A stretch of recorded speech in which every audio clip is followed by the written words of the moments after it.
galera do sexto ano, tudo bem? Espero que vocês já estejam estudando para a prova de matemática e caso ainda não estejam, espero que esse vídeo possa auxiliá-los. Então, pessoal, geralmente quando a gente vai ter uma prova ali na escola, né? Tudo que a gente já conversa sobre aula dada, aula estudada, é para evitar que vocês fiquem muito preocupados, fiquem aflitos e tudo aquilo que a gente conversa sobre atenção e resolução de exercícios é para ajudá-los nesse momento. Então, espero que o vídeo ajude vocês e caso vocês tenham alguma dúvida sobre algum conteúdo aqui comentado, nós falaremos sobre ele também na sala de aula, tudo bem? Então, vamos ao nosso primeiro slide. Para começar, eu gostaria de relembrar algumas dicas que nós já conversamos. Então, olha, você pode usar esse vídeo como um apoio, mas não utilize ele como a única forma de estudo. Utilize o seu caderno e a sua apostila.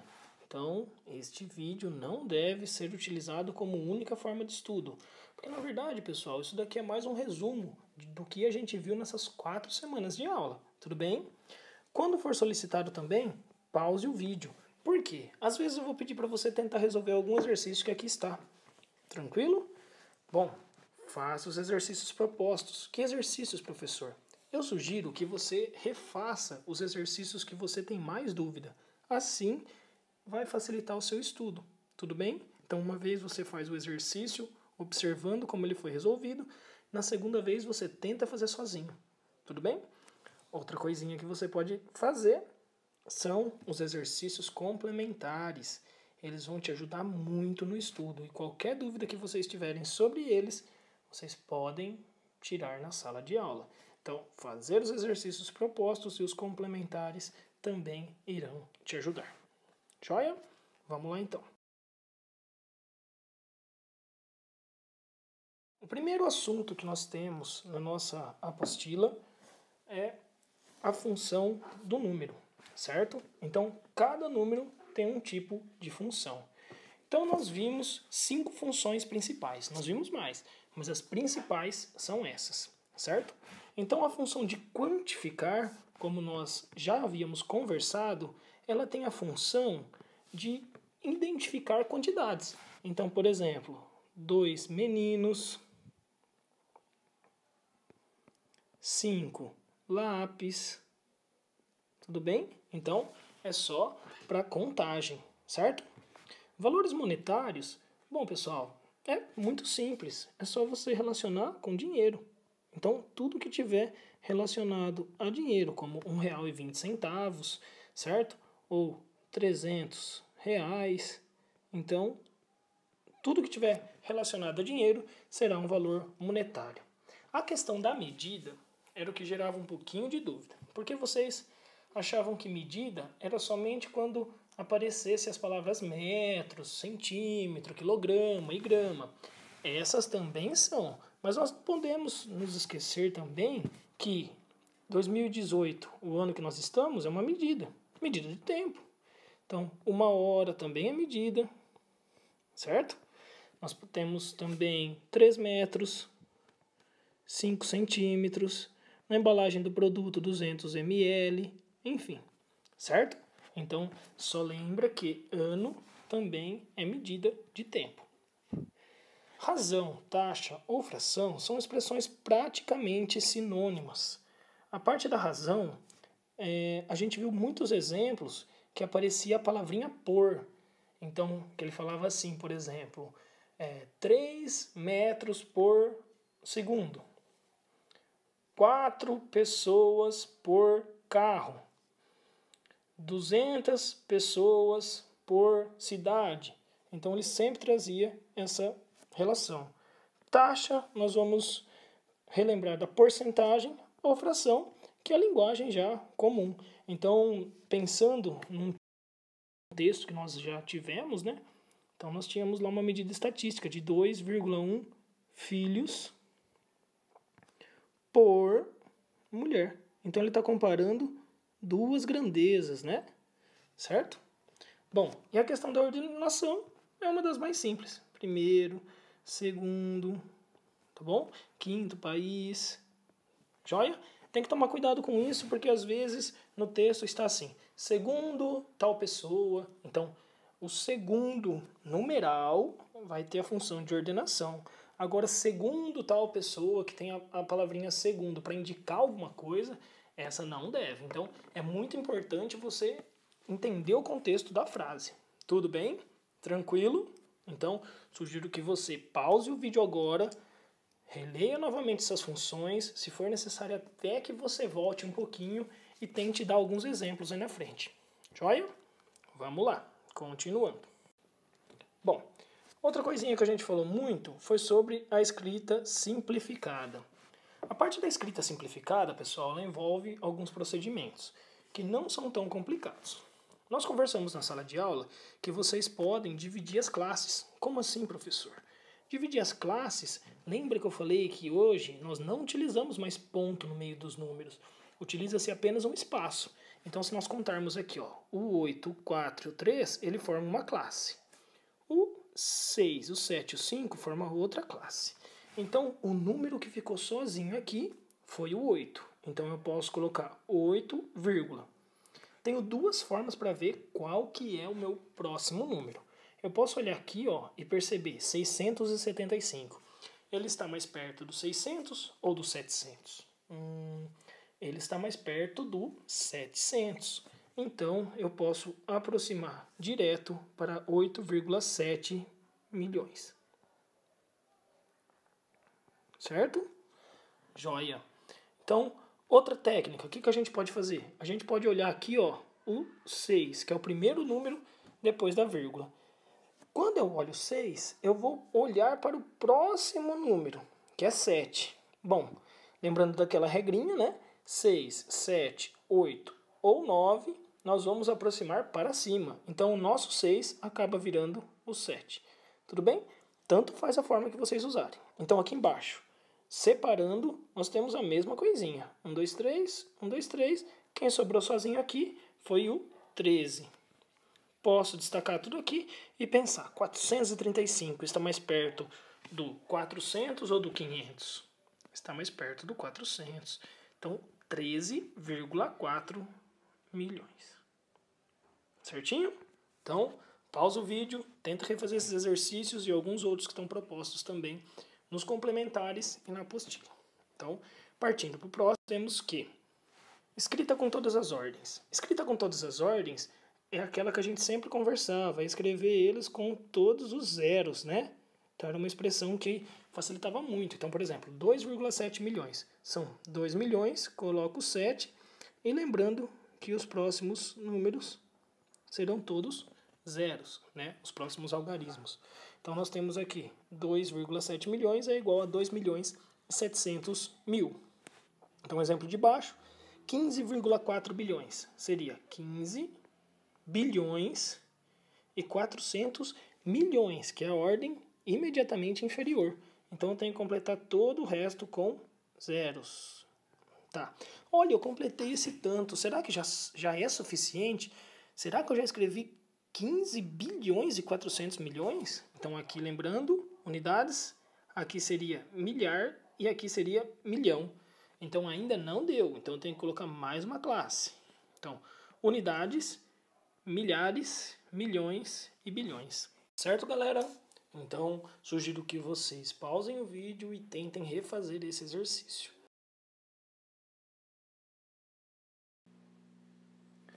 Então, dando continuidade ao nosso vídeo, nós temos a questão da decomposição de um número natural segundo as suas ordens. Bom, na sala de aula, nós discutimos quais decomposições vocês já conheciam, certo?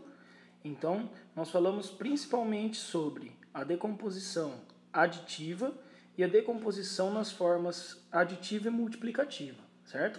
Então, vocês tinham essas duas. Então, a mais simples de todas é 1000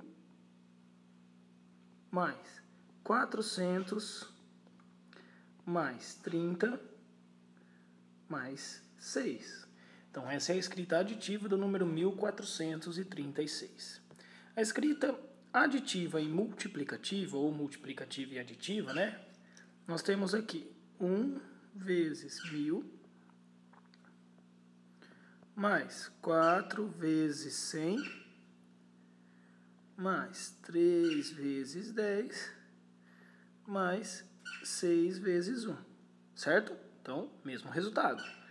No outra forma de representação, então, nós apenas colocávamos o número e a cada número colocado, nós colocávamos a ordem que ele fazia parte. Então, por exemplo, o 1 é uma unidade de milhar, mas o 4 está na centena. Então, 4 centenas, mais 3 dezenas e, por último, mais 6 unidades. Antes de fazer a última, nós vamos pensar o seguinte. O 1000, o 100, o 10, o 1, são todas potenciações de base 10. Então agora a gente já pode conversar dessa maneira, né? Antes a gente não tinha visto esse conteúdo ainda. Mas olha, nós podemos relacionar o seguinte, que 1000 é igual a 10 vezes 10 vezes 10. Certo? Como assim, professor? Se eu pegar e fizer 10 vezes 10, eu tenho 100. 100 vezes 10, 1000. Outra relação. 1, 2, 3 zeros. 1, 2, 3, 10. Outra coisinha. O 100. Eu vou escrever como 10 vezes 10. Então, lembrando da mesma relação, 2 zeros, 2 10 aqui na frente. O 10 eu escrevo como 10 mesmo. E o 1 como 1. Tudo bem? Então, depois a gente vai conversar um pouquinho sobre isso nas aulas de potenciação. Então, para encerrar aqui, nós temos a última escrita da seguinte forma. Bom, uma vezes, no lugar do 1000, eu colocarei 10 vezes 10 vezes 10. Mais, olha só, agora eu tenho 4 vezes 100. Então, 4 vezes... No lugar do 100, eu vou colocar 10 vezes 10. E aí eu finalizo do jeito que já está, né? Mais 3 vezes 10, mais 6 vezes 1. Então, nós temos aqui 4 maneiras diferentes. Tudo bem? Então, sugiro que você pause esse vídeo, tente refazer esse exercício, inclusive que você tente outros exemplos. Tudo bem? Vamos lá então.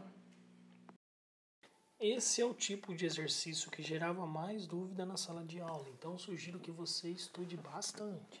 Então, olha, considere os algarismos 5, 0 e 8.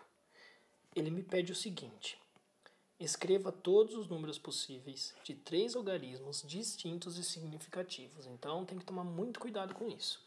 Por quê? Porque ele está me pedindo várias coisas. Para eu escrever todos os números com 3 algarismos, que eles sejam distintos e sejam significativos. Então, o que a gente tem que lembrar? O que são algarismos distintos e significativos? Porque com 3 algarismos, vocês já sabem fazer, certo? Então, vamos lá. Então, eu sempre anoto o seguinte. Se esse número tem que ter 3 algarismos, significa que ele é um número que vai ter 3 casinhas, certo? Centena, dezena e unidade. Qual que é o significado das palavrinhas distinto e significativos? Você lembra? Então, pense um pouquinho aí. Então, se você pensou e respondeu que distintos são números diferentes e significativos, são números que não pode zero à esquerda, você acertou. Então, olha, isso é muito importante, tá bom? Então, você não pode se esquecer do significado dessas duas palavrinhas aqui. Então, vamos lá. 5, 0 e 8. Eu sugeri várias estratégias para vocês, tá bom? Cuidado, porque pode confundi-los. Então, 5, 0 e 8 não pode nem repetir e não pode nem ter zero à esquerda. Então, se não pode repetir, uma das estratégias é você colocar, por exemplo, o 5. O 5 ele não pode repetir, então ele pode ir com o 0 e ele pode ir com o 8, certo? E aí depois, se eu já usei o 5 e o 0, eu só posso usar o 8. Se eu já usei o 5 e o 8, eu só posso usar o 0. Tudo bem? Então essa é uma estratégia. Aí depois você faz a mesma coisa, só que você anota o 8 no início. Com o 5 aqui, com o 0 aqui. Então se eu já usei o 8 e o 5 aqui em cima, vai ficar 8, 5 e 0. E agora aqui embaixo, 8, 0 e 5. É a nossa famosa árvore de possibilidades, certo? E aí eu anoto que eu tenho o número 508, 580, 850 e 805. Essa seria a minha resposta final. Mas, professor, eu não posso usar direto, né? O número, escrever direto. Você pode, não tem problema nenhum. Então, você poderia colocar, por exemplo, 5, o 0 e o 8 e trocar apenas as duas casinhas aqui no final. Ó. 5, 8, 0. Não tem mais nenhuma possibilidade que comece com 5. Então, eu vou colocar o 8, 0, 5 e, por último, o 8, 5, 0. Como o 0 não pode ser na primeira casinha, eu também já respondi corretamente, certo? Então, não importa a maneira como você faça ou como você pense, mas o importante é você conseguir responder da maneira correta. Então, pense num exemplo agora, usando os mesmos 5, 0 e 8, escreva todos os números possíveis de 2 algarismos. 2 algarismos, certo? Distintos e significativos. Então, eu vou usar de novo o 5, o 0 e o 8. Tudo bem? Só que agora só com 2 algarismos. Então, eu posso escrever aqui o 5 e o 0 e o 5 e o 8. O 8 e o 0 e o 8 e o 5. Mas, professor, por que eu não posso colocar o 5, 5 ou o 8, 8, que também fazem parte? Porque, galera, tá escrito aqui em cima, ó, distintos. Essa palavrinha faz muito sentido pra gente. Olha o enunciado de baixo. Escreva todos os números possíveis de 2 algarismos significativos. Não aparece a palavra distintos. Então, se não aparece, eu poderia muito bem fazer 50, 58, 55. E poderia muito bem fazer 80, 85 e 88. Então, a palavrinha denunciada é muito importante. Tudo bem? Se tiverem dúvida disso, sugiro o exercício complementar. Tem um exercício muito bacana que você consegue fazer e tirar todas as suas dúvidas sobre isso. E também nós estamos na sala de aula a semana toda antes da prova. Belezinha? Vamos para o próximo slide. Bom, números racionais, representação. Eu deixei aqui um quadrinho, como se fosse um quadrinho de ordens, em que a gente tem centena, dezena, unidade, vírgula, décimo, centésimo e milésimo, tá bom? Escrevi com letra minúscula para vocês lembrarem que é, na verdade, uma unidade menor. Então, por exemplo, se eu tenho um número 1,4, lógico que eu não posso ler como 1,4, né? Eu tenho que ler como a linguagem matemática pede. Uma unidade e 4 décimos ou 1 inteiro e 4 décimos, certo? Outro número, 0,38. Como ficaria na leitura? 38 centésimos. Olha o 8 onde ele acaba. Ó. Ele acaba lá na casinha do centésimo. Ah, professor, mas eu não preciso falar os 0 inteiros? Não precisa falar os 0 inteiros. Tudo bem? Direto. 38 centésimos. Próximo exemplo, então. 2 inteiros e 125 milésimos. Porque ele para na casinha do milésimo. Certo? E o último número que nós temos, 20 inteiros e 15 centésimos. Tudo bem? Então, na verdade, nós podemos relembrar desse quadrinho, podemos utilizar esse quadrinho, tá? Mas eu tenho certeza que é só vocês lembrarem que passou uma casinha da vírgula, será décimo. Passou 2 casinhas da vírgula, será centésimo. Passou 3 casinhas, será milésimo. Tranquilo? Então, vamos lá. Então, nós tínhamos também como exemplo a questão da escrita mista. Então, nós temos aqui 4 números decimais, certo? Então, na escrita mista, eu represento esse número com a escrita do número, certo? Acompanhado da palavra referente à sua ordem. Como assim, professor? Então, eu tenho aqui um inteiro, certo? E 34 centésimos, porque ele passa duas casinhas. Tudo bem? Então, aqui eu tenho 1 inteiro e 34 centésimos. Bom, antes de ler o próximo número, vamos pensar. O 8, ele passa apenas uma casinha. Se ele passa apenas uma casinha, ele é décimo. Então, eu tenho aqui 2 inteiros e 8 décimos, certo?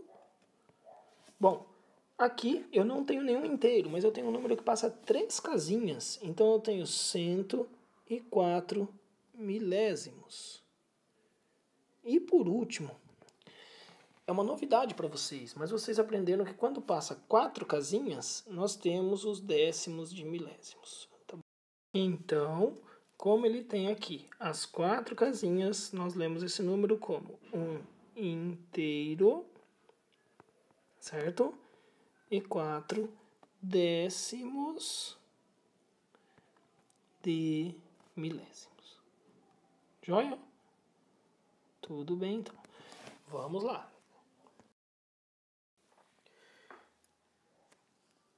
Bom, porcentagem, fração e número decimal. Esse tema é muito simples. Por exemplo, 12%. Eu quero relacionar ele com uma fração. 12 sobre 100. Nossa, eu quero relacionar ele com o número decimal. É 100, então é centésimo, 0,12. Mais um exemplo. 31%. Fração, 31 sobre 100. Número decimal, 0,31. O probleminha é quando ele só tem uma casinha, ó. 7%. Tenho 7 sobre 100. Certo? Só que na hora que eu vou colocar ele aqui, ele vai ser 0,07. Ele tem que ter duas casinhas também. Tá bom? Pode ser que apareça o contrário também. Pode ser que apareça a fração 2 por 100. Que número decimal? 0,02. Que porcentagem? 2%. Então, na verdade, não importa a ordem. Essa relação sempre será a mesma. 0,15. É 15 sobre 100, que é igual a 15%. Certo? Então, qualquer uma dessas representações, em qualquer ordem, está tudo bem. O único problema, primeiro aqui é porcentagem. Essa é fracional e essa é decimal. Tá bom? Não pode esquecer desses 3 nomes, mas fração não tem como esquecer. E porcentagem tem o nosso famoso símbolo, né? Então, facinho de lembrar. Tudo bem? Vamos lá. Bom, então a primeira coisinha que a gente tem que lembrar sobre algarismos romanos é que existem alguns algarismos que podem se repetir no máximo 3 vezes. Que é o caso do 1, do 10, do 100 e do 1000. Certo? Tem que tomar cuidado com essa regrinha, porque muitas pessoas confundem os algarismos romanos. Então, a sugestão que eu dou para vocês é, toda vez que vocês pensarem em um número romano, você decompor ele antes de você escrever. Como assim, professor? Então, ó, a gente pode pensar o seguinte. Vai colocar um exemplo aqui bem simples. Olha, o número 25. Eu quero escrever 25 em algarismos romanos. Então, 25 é 20 mais 5. Bom, como que eu faço o 20? X, X. Como que eu faço o 5? V. Então, 25 eu escrevo X, X, V. Eu quero escrever o número 47. Então, eu tenho que lembrar que é 40 mais 7. Como que eu escrevo 40? É 4x? Não, não posso. Então, lembrando que os algarismos romanos eles são aditivos e subtrativos, eu posso colocar um número antes de um outro que seja maior. Então, se eu pensar o 40, ele está muito próximo do 50. Então, eu posso colocar o L. Tá, mas o 40 ele é 10 antes do 50. Então, eu posso colocar o X antes dele. Então, XL significa que eu estou fazendo 50 menos 10, 40. E o 7 seria o V, I. Então, a decomposição é muito importante nesse caso. tenho certeza que você não errará se você fizer. Então, por exemplo, eu quero escrever 29. 29. Decompondo, eu tenho 20 mais 9. Tá, eu quero escrever 29, então vai ficar x. Como não tem um símbolo para o 9, eu penso assim, qual o símbolo romano que chega mais perto do 9? É o x. Só que o 9 é 1 antes dele. Então, eu coloco o i antes do x. Então, ó, faz separado 20, faz separado 9. E para encerrar, um que gera muita dúvida, o número 99. Tem gente que fala assim, professor, é só colocar o i antes do 100? Não, você tem que separar. 99 é 90 mais 9. Então, eu tenho que colocar o c, eu tenho que colocar o x, que vem 10 unidades antes do 100. Então, 100 menos 10, 90. E o 9, i, x. Então, eu tenho o número 99. Tudo bem? Pause o vídeo, tente escrever alguns números aí. Mas por que nós vamos aprender a representação com os algarismos romanos? Bom, muitos textos de história, geografia e textos que nós utilizamos até nas aulas de matemática trazem informações em séculos, certo? Então é muito importante que você lembre que século é uma medida que representa 100 anos. Ah, professor, mas isso é fácil. É fácil, mas você tem que lembrar também que o século I, ele foi do ano 1 a 100. Então esse foi o século I. O século II ele vai começar em 101 e ele vai até 200. O século III ele iniciou no ano de 201 e foi até 300. E assim por diante, até chegar hoje no nosso século XXI. Bom, mas será que existe uma forma mais fácil de pensar? Nós podemos, por exemplo, século XXI, certo? Quando ele acabará? Ele acabará no ano de 2100. Então, olha só, século XXI acabará no ano de 2100. Bastou acrescentar 2 zeros. E quando ele teve início? Seguindo a ordem daqui de cima, olha, ele teve início no ano de 2001.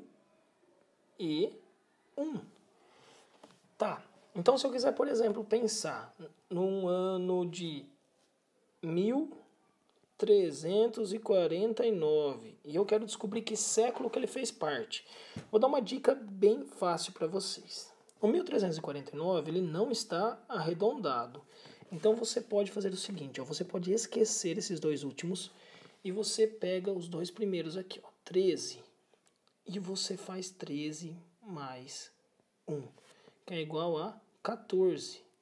Então, o ano de 1349 fez parte do século XIV, X, I, V. Então, século é sempre importante você representar com algarismos romanos. Outro exemplo, 1738. Ano de 1738, se eu excluir aqui, vai sobrar o 17. 17 mais 1 é igual a 18. Então, ele fez parte do século XVIII. Tem muito aluno que faz o século XVIII como sendo X, e depois vem aqui e retira 2 anos. Isso não existe, pessoal. Não existe isso, tá bom? Então, 18. Lembrando da regrinha, 10 mais 8. 10 mais 8. V, I. Certo? E quando ele já estiver arredondado, como por exemplo 1600, basta você só retirar os 2 zeros. Então, século XVI, X, V, I. Tranquilo? Então, sugiro que vocês refaçam aquela atividade sobre aquelas pessoas, né? Sobre o ano de nascimento e ano de morte. E aí vocês terão, com certeza, realizado um bom estudo para relacionar ano e século, certo? Então, lembrando que toda vez que você tiver que representar século, você representará com algarismos romanos. Então, eu espero que esse vídeo tenha contribuído, espero que vocês tenham gostado. Não se esqueçam de se inscrever no canal e curtir. Beleza, pessoal? Bons estudos aí e até o próximo vídeo.